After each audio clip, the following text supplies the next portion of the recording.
Hello, everybody. Welcome to Hit Fantasy, your source for cricket analysis, commentary, and fun. I'm your host, Sean, joined by three cricket fanatics today, Rahul, Nanish, and Dhruvin, who's a New Zealand fan. So today, we're going to be talking about the sixth match in the ICC Champions Trophy between New Zealand and Bangladesh. And as expected, New Zealand took home the victory in a little less lopsided affair than we initially anticipated. But it was a great bowling performance by New Zealand, who bundled Bangladesh out for 236 runs, led by Michael Bracewell's brilliant effort of 4 wickets, which ended up earning him the player of the match in this game. So kudos to him. He also got to bat a little bit. Uh, in general, Will O'Rourke took 2 wickets. Kyle Jamieson, who made his Champions Trophy debut today, took a wicket as well. And then Matt Henry picked up one. So, yeah, the highlight knock for Bangladesh was Najmul Hossain Shanto with 77 off 110 balls. And then New Zealand got their chase on, and they did it with a little more struggle than we thought, but they ended up getting that done with the 20 odd balls to spare. And Rachin Ravindra, what a knock he had, 112 off 105. We thought he was going to be the man of the match initially because makes his Champions Trophy debut and absolutely kills it just like he did in the World Cup as well on his debut. So kudos to Rachin. What a great knock he had. And yeah, guys, what are your thoughts on this much anticipated victory of New Zealand, I'd say? I'm happy that Rachin didn't get the man of the match because bowlers like don't have these figures normally, so it's once in a while. So I think it's a good boost for bowlers to have these kind of awards to them reporting because batters always get the awards.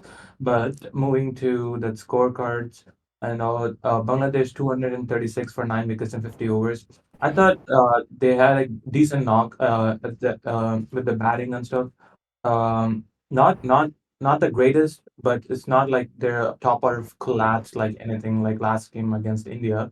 It did some decent work, not the greatest, but uh, there goes that. And then Michael Bracewell, what a bowling man! 4 for 26 in 10 overs, and the economy rate for him, I think, was 2.60. That I haven't seen something like that. But 43 dot balls, just on a different scale. We all thought that the Rawalpindi pitch would be like a high, like I mean, we all thought all Pakistan games would be highway, but it turned out to be the opposite. It was not a highway, and then they were able to restrict them. New Zealand were able to restrict them to 236. But great comeback for Rachin Ravindra, 212 of 105, missing the first game because of a head injury he had in Pakistan, of course. So good comeback from him. But yeah, overall, I think New Zealand had a great. I mean, you're talking about the pitches like not being highways, but I mean, if you invite teams like Bangladesh and Pakistan to these ICC events, even highways will become dirt roads, bro. You can't even drive on them. That's how these two teams are playing right now. I mean, absolutely no competition to any of the big teams. I can't believe you put these two teams with India and New Zealand. I mean, I don't know whether to feel bad for them or that they're just placed in like a group with such two good teams, or if they were in any group they'd be playing like this. I think it's the latter. But yeah, I mean, at least Bangladesh are competing a bit more than Pakistan. At least they showed some fight with the ball today, getting a couple early wickets, giving New Zealand a bit of a scare. But man, that knock from Rachin Ravindra, what a knock, on a pitch that had something for the bowlers to play at around run a ball is absolutely magnificent. And I think he was unlucky to not get man of the match, in my opinion. I know Nanish said you don't see these performance from bowlers once in a while, but on a pitch which assisted bowlers, I feel that, you know, especially when coming in at like 15 for 2, a couple wickets there could have really turned the game on its head. But, he played with such a steady head. And, to think he was not in the 11 and just came as an injury replacement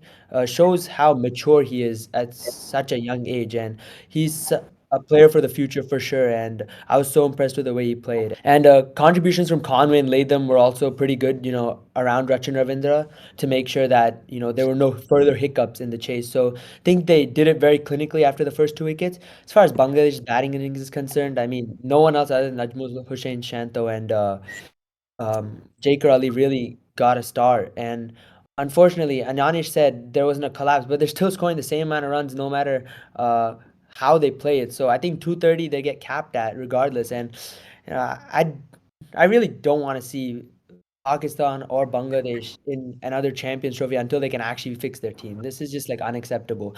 Definitely, if we had teams like West Indies, Sri Lanka, they would have given a better fight. All right, so starting off, I'm a New Zealand fan, so I'm a happy camper today. We won, we got our wins, we're in the semis, we're chilling. Now, this game was a little more shaky than I would have liked, right? You were thinking New Zealand versus Bangladesh, New Zealand's gonna clean sweep. Like it's gonna be a one-sided affair, and it seemed like I woke up at 3 a.m. I was up at 3 a.m. watching this, with one eye open, completely out of it.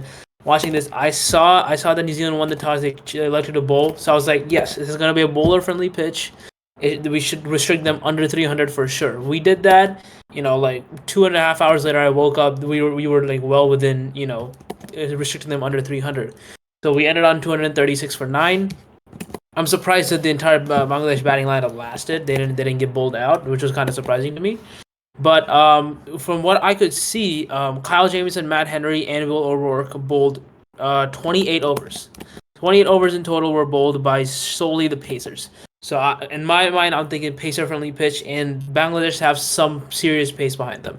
So in their pace department, they had Taskin Ahmed, Nahid Rana, and I think Fizz.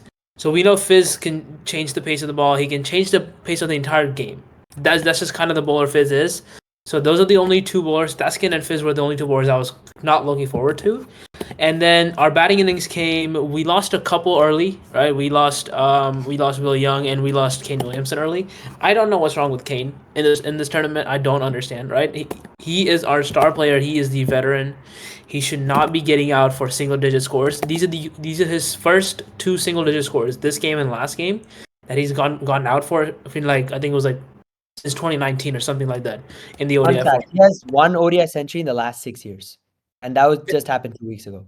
Yeah, so Kane Williamson's losing form, but I'm glad to see that other people are picking up the slack. Devon Conway's still, doing his job in the top order. We have Rachin Ravindra coming back. That's my young goat. That's my idol. I love Rachin Ravindra. I vouched for him from the beginning. He had a dry spell in the T20 format, couple, I think a year back or so, and I was like, you know what, he'll get through it, and he did. He's built for these ICC tournaments. I don't know what happens to him for domestic tournaments or just franchise tournaments around the world. I don't think he gives a shit. Sorry, he gives a crap. But for these ICC ODI tournaments, he's built for this, man. It's crazy. He played a fantastic knock. He was out there for 2.5 hours, 3 hours, played 105 balls, scored 111 runs, 12 fours, 1 6. He knew how to anchor the innings, right? He came out there. He was like, "Yeah, this pitch is really built for the Pacers. I'm gonna need to slow it down. I'm gonna need to play with my teammate on the other end." At which point it was Devon Conway, and then he got out. We had Tom Latham come in and had a great knock for him, 55 runs. I'm glad to see that they're both finding their form again, Latham and Rachin. So that made me happy. On the bowling end, we had Michael Bracewell go 4 for 26. Fantastic. A spinner on a pace-friendly pitch going 4 for 26 is fantastic. There's nothing wrong with. You can't find any fault in that, right? And I think yes, he. I don't know if he would. I don't know if I would give him man of the match for that, but yes, he was second. He was second in contending after Rachin Ravindra. Overall, they played a great game. Right? They played a great game. Other than losing the couple wickets early, they usually just give you a scare, right? They'll give you a scare. New Zealand is known to give you a scare early on. They did that. Then we had Rachin Ravindra come in, level the whole thing out. But I think it was a little too close for comfort. We only had three overs left to go at that point, 23 balls. So around 4 overs left to go. I would have liked to close it out a little earlier. Now I don't know where this leaves us in terms of getting that first place spot in our group. Right, so we need to face India. Direct shootout between India and New Zealand for the first place. Now. Yeah, so India and New Zealand, whoever wins that should get first place, right? Irrespective of whoever wins that will get first place. But honestly, looking at it, I'm happy with this game. I am. I knew that we were gonna win, but it's still a little unnerving watching New Zealand, falter a little bit every now and then. Between the innings, you're like, oh my god, can they do this? Like, will they pull this off? So like a smooth, victory would be appreciated. But this was a fantastic victory. We needed this. We secured the semi spot. Now all we need to know is just who we will be playing in the semis. So overall, a win. No, Take it. you mentioned all the points I was saying. Kane Williamson, I think he has to be back soon. But Yeah. good thing for New Zealand. Game one, other players didn't do good. Will Young and Tom Latham carried the team like anything. And today, Will Young doesn't do anything, but then the rest of the batting order carries. Right. Like Rachin just came in the team and starts doing like so good for the team. So it's not like one player doing everything for the New Zealand team. Everyone is doing some contribution. One game is a different player, second game is a different player. Today was bowling also that took them to the win. So I mean that's a great thing for New Zealand. I think for the tournament ahead, uh, they might play India in the like for the semis, not semis, finals if it happens to be. Hopefully Right. not. But yeah, Yeah, I think New Zealand are looking all poised to make a finals run. They're looking really strong. But the comedy of this game, in the Pakistan camp, you would have Rizwan and Babar being frustrated at Najmul Hussain Shanta for blocking the ball when they would have done the same in that situation, Right. and he would blocked it even more. That would have been the comedy part. They would have been like, "Come on, hit, hit, hit!" But if they're in the middle, just keep defending, defense Right. code it all the time. Now, another thing I wanted to mention, right? It's like I think Rahul said, Bangladesh and Pakistan are sneaking into these ICC ODI tournaments. I don't know how they're doing it, but once they get into the ICC Pakistan ODI, host rights, bro. Next host should qualify for semifinals or finals. That should right, be the right, next right. thing. Here's the thing: they're getting into these tournaments and then they're putting up a howler of a performance. I'm talking some of the worst cricket we've ever seen. Pakistan the privilege to host a major ICC tournament in years, 28 years, 20 odd years. They had this opportunity to host. They're out within the first 4 days. February 19th, they started their campaign. February 23rd, they ended it. 24th, they ended it. Sorry. So that and Bangladesh. I understand that Bangladesh is in the top 8 of the ICC rankings right now. I don't understand how they keep sneaking in there. But now it just makes you wonder. A team maybe like West Indies or Netherlands or Sri Lanka could have put up a better performance. I think that Sri Lanka and West Indies could have been a better contender. They would have been I more think interesting. USA would have put up a better performance. Yeah. Any team realistically would have put a better performance, but I just want to understand how Bangladesh keeps sneaking into these tournaments. The frauds they are. I'm sorry, the frauds they are, and they keep getting 0-3 or completely getting knocked out. I don't think I've seen them make a semifinal or a quarterfinal of a major ICC tournament They in made a years. quarterfinal in 2015, but like, how do you come into a tournament without Liton Das, Shakib Al Hassan, and Tamim Iqbal? Like, I know one of Yeah, them has a bad bowling action, one of them is retired, but still, how do you come into a tournament without those three I players? understand that okay, here's the thing. They had two veterans on their team, Mahmudullah and Mushfiqur Rahim. They're holding on to these guys like they're worth $1 trillion. I don't understand. Your young talent is great. That the Rana kid, the guy who he has serious pace. He was bowling 147, 145 clicks per ball, right? He has pace. So if the youngsters in your small nation are getting up there, why are you still holding on to these old people? Like your life depends on it. Like I would have let Mahmudullah go. I don't understand why, right? I don't know why Shakib's not. Do you guys know why Shakib's not playing in this He has tournament? a illegal bowling action, but I'd just play him as a batter itself. He's better than half these batters in the side. Right. If we play him as a batter and like just restrict him from bowling, even better. We know Shakib is one of the most dynamic all rounders the sport has ever seen, right? He's like Jacques Kallis level, but like, for Bangladesh. So I'm saying he's stuck in a nation like that. People who are not respecting it, the team selection process doesn't make any sense in this case. Same thing for Pakistan. You had the liberty of hosting the tournament, and then you put up this performance within the first two games of your campaign. You've lost both of them, and I, Both I of them, we actually lost both of them. right. You both teams have lost both their openers. Sorry, first campaign games. So I just want to understand if two other teams were to take their place, they would have put up a better performance. It would have just been more entertaining to see, say, West Indies. Right? We know West Indies play some entertaining cricket. Yeah. I think it just would have been better to see West Indies in this tournament. I'd rather see Nicholas Pooran hitting sixes than the Honestly, tuck, honestly. In Pakistan as And yeah, well, yeah. also, the pitches would play to his favor. Exactly. And Pakistan is hanging on to this Tayyab Tahir guy. He plays in a Asia A Cup or something. He's like 32, but he's playing with 19-year-olds and 18-year-olds there. And he's batting like Imran Tahir, and they're still persisting with him over Shadab Khan. Like, I don't understand this stuff. Oh wait, Shadab Khan was left out, wasn't he? That's Yeah, it's 'cause crazy. he's not his bowling is deteriorated, but he's a better batter than Tayyab Tahir itself, in my opinion. Like, why don't you just like That's so. why don't you back your talent? Is my point. Yeah. I think Pakistan got a little too like high-headed with the fact that they're hosting a tournament. Forgot about their own team, which I don't quite understand the thought I think process. I think they were busy in actually building the stadiums that they forgot to That's practice fair. cricket. That's fair. But we're busy in fighting with ICC to get India to the Pakistan. Sean, like, what do you think, Sean? Do you think that a West Indies or a Sri Lanka would have been better in this Oh, case? yeah, 100%. I mean, we obviously they were playing in Sri Lanka, but we just saw Sri Lanka beat Australia in an ODI series. So, I mean, Right. they have dynamic all-rounders in Hasaranga. They have good bowlers as well, Patirana, Atikshana. So, and they have Nisanka to bat as well. So, I mean, honestly, rather than bringing in Bangladesh, Sri Lanka would have been so much better. I know West Indies haven't really been super good in ODI series. They failed to qualify for the last World Cup as well. But at least they have some batsmen who can play. Their bowlers aren't as good as they used to be, obviously, but there's still some talent there. The issue with Bangladesh is, I mean, they're just so much weaker than the rest of these teams, and it leads to not as an entertaining of an experience for us fans. And I hope that they see that. And what can they really do Yeah. about like bringing Bangladesh in? But hopefully, one of those other two nations can qualify next time.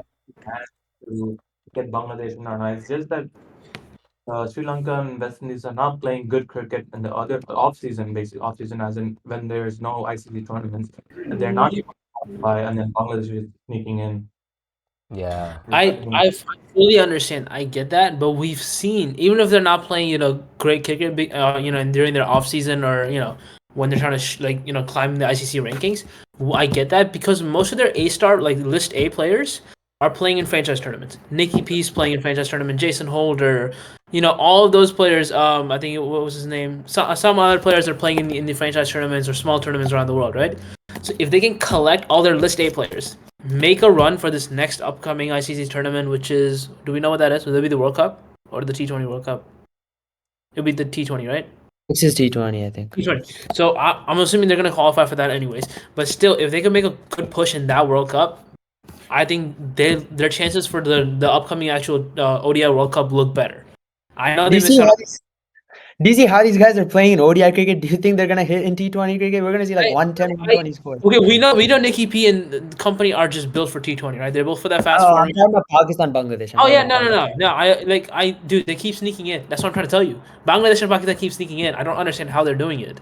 They need to stop. Like, they need to actually enforce these rules and say you need to play good cricket. You need to play entertaining cricket in order, because we had a change in captaincy in both teams. Bangladesh and Pakistan both had change in captaincy, right?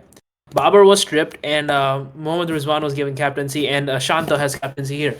So even with the change of captaincy, I think they had a change in coaching as well. They had changes everywhere, but their gameplay, like, which I don't understand. Doesn't make Okay, sense. but yeah, that's about Pakistan and Bangladesh. We sent a whole rant for the two eliminated teams, but let's talk about our hit fantasy player of the game, Michael Bracewell. He's actually our performance of the season right now with 215 fantasy points, displacing Ben Duckett with who had 208. 4 for 26 and 10 overs, 43 dot balls, hit a 11 at the end as well. I mean, hit it, and Fantastic, then man. catch as well. I mean, just a great performance from Michael Bracewell on a pitch like Dhruvan said, which assisted seam bowlers. He bowled with so much control and line and length. And although it's Bangladesh, it's still something that give Michael Bracewell a lot of confidence going into the important stages of the tournament now, having brushed aside the two eliminated teams. Since we're talking about fantasy and things, right? Even though Pakistan and Bangladesh and India and New Zealand made it to semis and all, so the next few games for this group doesn't matter that much. I think what makes fantasy fun is that even though it doesn't matter in real life that because they already qualified, but when you're playing against friends that you have team of like let's say I have Ken Williams in my team, and then Virat Kohli in my team. Um, it'll be good competition between friends. So I think that way fantasy is a great thing. So just visit Yep. hitfantasy.com and make your team for IPO. Yep. Even if the Pakistan Bangladesh El Clasico matters, the matchup between you and your friend will matter. Yep, Doesn't matter. Yeah. Yeah. absolutely. Sure. Oh yeah. Let's move on to tomorrow's game. A great match, like crazy match is gonna happen tomorrow. Australia versus South Africa. Ooh, okay.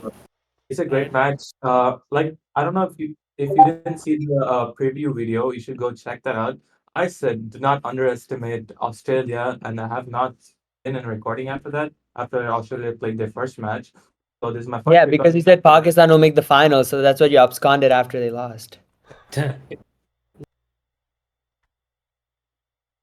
We cannot underestimate their mentality. The mentality that they play with is just like it's such a great thing that any team should have, and they play with the team first. It doesn't matter if who scores runs, who doesn't score runs. They take care of the team first. So I think. But yeah, let's move on to tomorrow's match. It's gonna be a great match, I think. Even though both Australia and South Africa won their first matches. Uh, it, I think it'll be a great match. Yeah, I think this looks like a matchup of the two semifinalists of that group. I'm gonna be honest, right? England looks shaky. They lost Braden Cars recently. Rehan Ahmed's been named as replacement. That I think that news came in today. So they are losing players left and right. Then we have a El Jafar on England. I'm just don't think England's gonna make a push this year. So we're looking at the matchup of the semifinalists here. Australia and South Africa. I think it should be close. It should be good. It should be a high run, a good game, because South Africa have the batting power. This time we've seen it. Ryan Rickleton, right? Fantastic player. I don't even know where he came from, but he's here and he's here to tell the world he's here, man. Um, I think Australia are the winners in this matchup. I don't know why. I just do. It's close, but I think I'm gonna give it to Australia. Yeah, I mean, let's look at the head-to-head also. I think Australia, like South Africa, leads with 55 wins over Australia's 51 when they had 110 ODI encounters. So even that tells you how great of a match tomorrow is gonna be. Okay, you're taking stats from Ricky Ponting and all those eras when they were literally invincible. I don't Okay. think we can go I mean, that Pat far. Cummins era is also invincible, even though he's He's not not there. but Yeah, we but might see the return of Heinrich Klaassen tomorrow, which could be a big factor for South Ooh, Whether who fair. he comes in for is one question. Probably Tony DeZorzi, if I were to guess. But Yeah, it's or gonna be very Van. exciting to see I got. him Emma on the will take bench. his glorified opening slot back. Yeah, he'll be gone pretty quick. Or if not, then that would be bad for South He'll stay. Africa. That's the problem here. Yeah. That's the problem. He won't be get out quickly. He'll make Uh, a dent and then get out. we can get rid of Rickleton. Rickleton's the new QDK, so we know he's gonna be oh he's yeah, gonna be he's there for a long time. Rickleton's actually, yeah, okay, yeah. He's really the new QDK, I was right? gonna say Can he's better than QDK, but then QDK in his Ooh, prime Bro, was good come as on. well. So I'm QDK not peak, yeah, that's in not his fair. prime. QDK was good. Yeah, in his prime, QDK was better. Yeah. Hmm. But yes, as far as this matchup is concerned, I think it's going to be a really good game. Australia, the biggest positive for them would be that they were able to chase that monster total down without contributions from Travis Head or Steven Smith, who are their pillars of their batting lineup. Matthew Short contributed with a nice breezy 60. Josh Ingles played an innings of a lifetime, in an ICC event. When you're staring, if you lose that game, if you lose one more wicket, you're basically on the brink of elimination, essentially. And then Alex Carey with a good knock, Maxwell with a good little cameo, bowled some overs as well. So that would be a big positive, but still think their bowling's a bit shaky. I think South Africa is a batting lineup that can definitely take advantage, and that's why I think South Africa are favorites for tomorrow's game purely because South Africa has a more balanced team in terms of a better bowling attack to go along with the firepower in the middle order. So just purely because that, I think South Africa come in as favorites, but I won't be surprised if Australia wins. But I still won't go to say Australia is confirmed a semifinal spot. I still have a feeling that Afghanistan can do something in the next couple Ooh, of games. okay. Hmm. That's hopeful. Yeah, it is very hopeful. I mean, the key difference in the bowling attack is that South Africa have two pretty like up like high class bowlers and Keshav Maharaj and Kagiso Rabada compared to Australia, who are missing all their world class pieces. So that could be an interesting matchup there. Australia's batting did look, or they had to get bailed out by Inglis a little bit, but they had good knocks from Matt Short, Alex Carey, and then as you said, Maxwell's cameo at the end. So Australia, we were crapping on them a little bit before the tournament, but they're not looking. Yeah, not you. You Yeah, you said held your Pakistan will breath. make the finals. Okay, that is a life. that up. No. Pakistan making the finals is a worse claim than us saying Australia won't make it. You also said banger of finals will be India versus Pakistan. So I did. don't throw me under the bus and leave you alone. You were the only one who called it. But okay, let's move on. Yeah, I mean, let's talk about predictions potentially. Who do you guys think? I think Rahul, you already said South Africa are favorites, right? Yeah, I'm gonna give South Africa a 55-45 edge in this one. Dhruvan? Actually, 58-42. I'm gonna give Australia 60-40 here. I'm gonna give it a bold 60-40 for Australia. I'm gonna give it to Australia 49, 50, South Africa 49. 51-49? I'm gonna go South Africa 55-45. I just think the bowling will be the key difference here. That's fair. That's fair. Who will be your fantasy player of the match? Some unexpected things are coming up in the game, so be careful. That is true. Where's I think I'm the only one to get it right so far with the king. Yeah, somehow. It's not- Good for Kohli. come on now, that's a safe bet. You can't just keep saying the king for every. No, every no, I got it right though. But safe bet. Okay, come on. No one agreed with me. Who did you guess for the India Bangladesh one? Be honest. The king, was it? but Kohli. Yeah. but it's backing him, right? It's backing I him. can't Okay. lose if I bet on all the horses, man. You just bet on all of them. Like, What do you mean? Oh, I'm betting on Virat Kohli, who was in bad form coming into it. Okay, who do you think Okay, this alright. game though? This game. What do you think of this game? Me? Yeah. I think Wait, are we? Yeah, go ahead. Just your player of the game. We just call it that. I feel like it'll be I'm gonna go Marco Jansen. Ooh. Hmm. Okay. What about you, Sean? I honestly can see a big Aiden Markram not coming. Hear me out. Okay. Trust me, bro. He also bowls a little bit too. He could take a wicket, a little more fantasy points there. Same pitch that the game happened today, so there could be some help. It's like Sean is drafting Markram before Nanish just so Nanish is pissed off at him. Only What about Nanish you? does that to other Yeah. people. I can choose.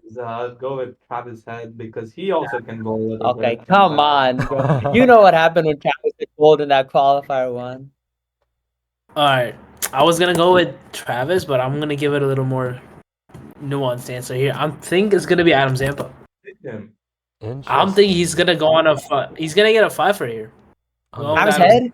No, Adam Zampa. Zampa. Okay, Adam. On the Pindi pitch. Yeah, I got Adam Zampa going crazy. I don't wait. Are they playing on Pindi or Yeah, I are they think so. playing? Indeed, probably. Yeah, I mean, this might be a bit more high scoring because you actually got two batting lineups and not two tuk-tuk machines. But actually, both are batting lineups and not that's fair. one being a batting lineup and one being a tuk-tuk machine. Nah, So, I'm gonna stick with it. I got Adam Zampa getting a 5 for and getting a MVP. just please don't tell me the Pakistan Bangladesh match is on this Rawalpindi pitch. Like that's the last thing I'd want. Let's be It honest. is here. Oh no. Oh no. Bro, two tuk-tuk machines going at it against each other. Give me Get a ready. five. Pakistan chased 180 in 50 overs. Pakistan chase 180. Actually, the bowling lineups are equally like shaky, so it might honestly be like a very mid-scoring game because there'll be like the batting will be like I don't want runs, but the bowling will be like I want to give you runs. So it'll be such a good tussle in that way.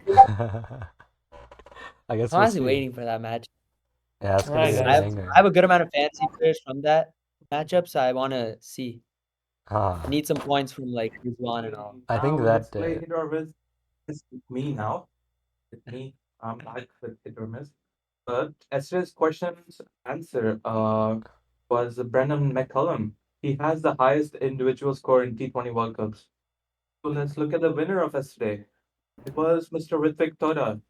Great answer. It was a tricky question, so good job on answering properly. So do share it on your side too, so more people can answer. But let's look at today's question. Which Australian batsman scored a century of just 66 balls against South Africa during 2007 Cricket World Cup? Think about it, and we'll get the answer tomorrow. And that should be it, I think, for this episode. See you guys after tomorrow's game. Thank you for tuning in. Signing off.